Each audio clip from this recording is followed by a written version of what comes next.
let's talk about the criminal justice system and what we can do better. So first we have to look at what we have, and we have to really analyze it from an outside perspective, because it's been like this for so long. We've had prisons for, how many hundreds of years, and we think that it makes sense, but we don't really look at it from the outside.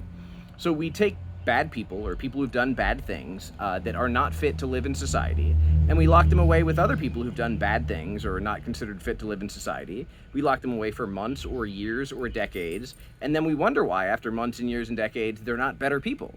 Well, we've essentially locked them in a place with a culture that is consistent with the problem rather than a culture that is consistent with the solution.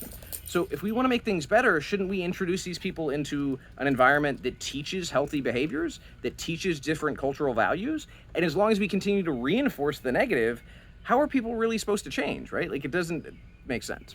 So one of the biggest things is that the first step of change is accountability. Like, you can't change until you accept the way that you are or the things you've done. I can't say, well, I'm going to be a better person if I'm in denial about the fact that I'm making bad choices that have bad consequences. So we need to have people who are willing to be accountable, and we need to facilitate accountability. In the whole 19 years I was in prison, there was only one time that I was ever asked to accept responsibility for, or talk about, or even acknowledge the things that I had done to go to prison. And that was during a victim impact program, which was a pilot program, not even available at all the prisons, and it's from the restorative justice model. So essentially, the restorative justice model says in every crime, there are three parties. There is the victim of the crime, the perpetrator of the crime, and the community in which the crime occurs. Well, what we have now is a punitive system that focuses only on the perpetrator. We tell the victim, we're going to make things better for you, not by giving you treatment or giving you support or giving you the opportunities you may need, but by punishing this guy over here. It's a very kind of Old Testament idea. And again, we're so used to it that it makes sense to us. We're like, yeah, well, of course, we've got to do it for the victim. Well, the problem is the satisfaction rate for victims of crimes coming out of a restorative justice process is significantly higher than the satisfaction rate for victims coming out of a punitive process. So we're saying we're doing this for the victim, but we're not actually doing what is most satisfying to the victim or what is most needed by the victim. So instead, we can say, okay, we're going to look at making sure the perpetrator takes accountability for his actions or her actions, and that we want them to change. So the first step is to have that conversation. Then we want to look at the victim and make sure the victim has the support that they need to get past the trauma of the experience that they've had, or to put their lives back together, or whatever it is they need to do to heal. And then the community. Okay, well, first of all, how did the community contribute to this issue? Like, if this is literally a guy, and this is a simplistic idea, but who stole baby formula because he couldn't afford to, give his baby formula, well, what's going on in society that's such a difficult issue? Like, is that something we can facilitate? A really easy example, I remember Minneapolis was looking at people who were out on bond, and their return bond rate was incredibly low. It was like 30%. And they said, well, what's the main reason that people aren't coming to court? And when they asked guys after they arrested him, they said, we didn't have transportation. Like, we couldn't afford to get there. We couldn't take time off work.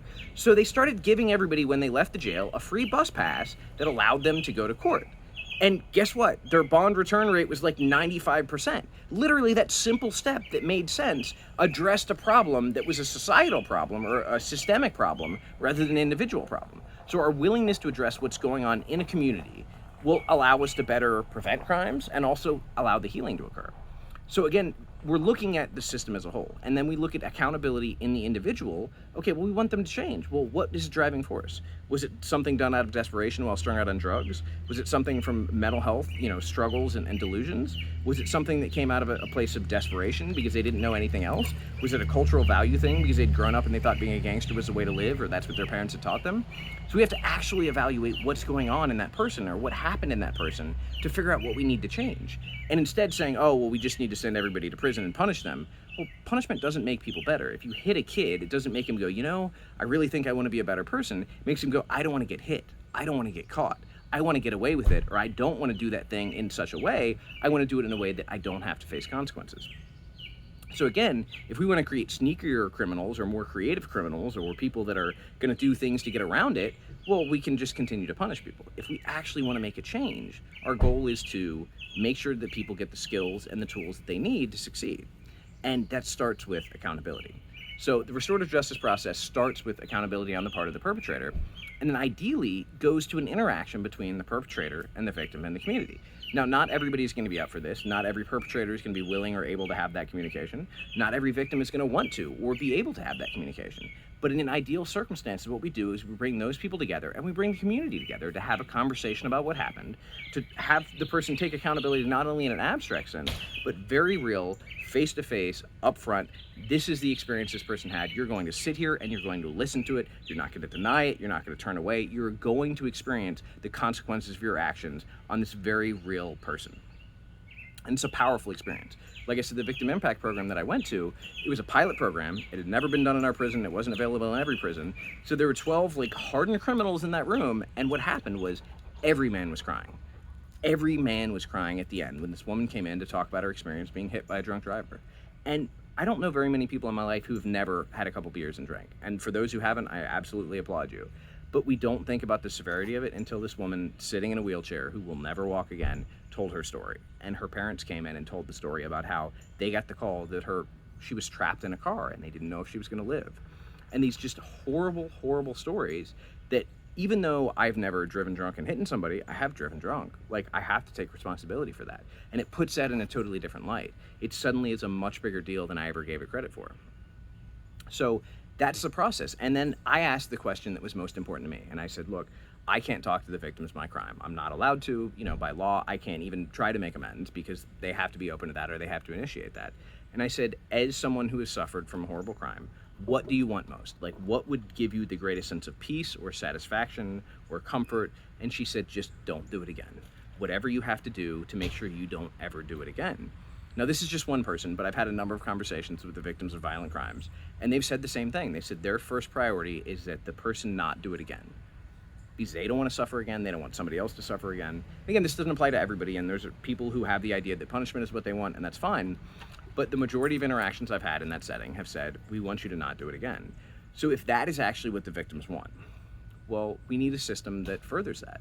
Because if the system only punishes people and only further traumatizes people, we're not actually doing what the victim wants or needs. We're doing what we tell them is good for them. We're going to punish them because that's what you need. We're going to punish them because that's good for you.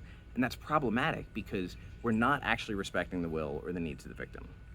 We're not making society safer by reforming people and making sure they don't reoffend. And we're not addressing the needs of the community of what happened or what we can do better. So even if we don't go through the entire restorative process with all three parties, we can at least start with accountability, and we can start with programs that help people understand you are responsible for your actions, but you're also a product of your environment. So if you grew up in an environment that told you it's okay to carry guns, it's okay to assault people, it's okay to do things, well, it's very natural that you thought that or that you lived that way. But now that you know, you have to make different decisions.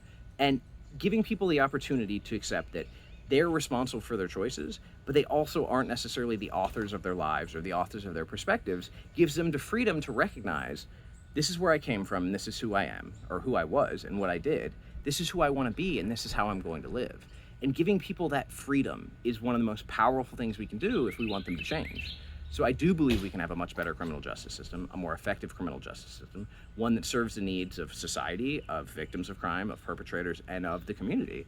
And I really hope that that's in our future and the conversations that we're trying to have.